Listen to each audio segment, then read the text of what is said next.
We're here at the App Promotion Summit 2014 and we're talking to Simon Baptist, Director of Marketing at Adknowledge. Simon, nice to see you. Yep, nice to see you. Firstly, can you give us a little overview of Adknowledge and the services that you offer? Sure. Adknowledge is a US ad tech company that I'm part of the international growth team. We're bringing it into EMEA and APAC at the moment with a particular focus on a couple of the ways that we help advertisers. One is in social, where through Ad Parlor we help advertisers who are spending significantly on Facebook and now on Twitter to really have an efficient and effective spend on those platforms. And then also we've recently delved into video and we bought two companies that one handles native video. It's a biggest native video ad network in the US. And then similarly just I think last week or the week before we bought something that really solves the problem of how do you buy on YouTube at scale. So those two things are the things we're really focused on bringing over.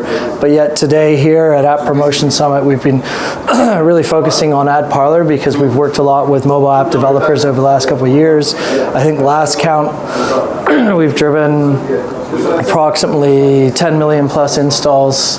And what's interesting is in terms of how our revenue has changed, we've really mapped how Facebook's revenue has gone towards being mobile focused, and we became, mobile first about 6 months ago ourselves. So. Right, yeah. So sticking with social, Twitter announced a new app product today. Yep. Can you tell us a little bit about that and how it's helping developers?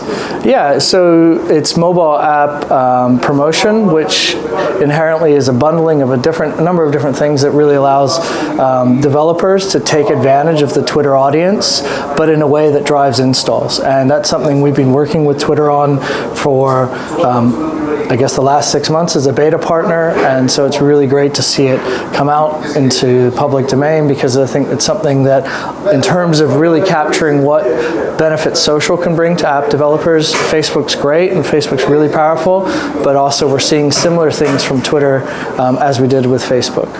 And obviously Facebook is a huge powerhouse when it comes to driving installs. Yes. Do you think Twitter can compete? Do you think it is competing? Well, I think in terms of competing, I think it will complement. I think it will grow.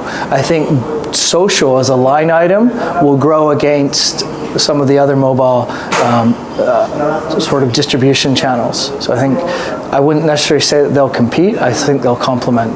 And particularly if you look at both with Facebook and Audience Network, which is extending the Facebook power into third-party apps, and then with Twitter, you have their they recently bought MoPub, and they also recently, I can't remember what the other mobile kind of solution they brought. So I think both of them are quite competitive as solutions to maybe more traditional mobile distribution channels. And with Facebook and the launch of Audience Network, how's that been for you guys? Are you seeing a lot of success with that? I mean, it's very early days for us, and I don't think I can delve into publicly too much of the detail, but what we can say is it definitely shows promise, and it complements buying on Facebook directly, as well as that extension. We're seeing, it's just some really interesting numbers, even though it's very early days, and so wouldn't want to, say too much about. But yeah, I think the underlining is it shows great promise, and I think it's going to be one to watch. Awesome. Simon, thank you very much. Great. Thank you.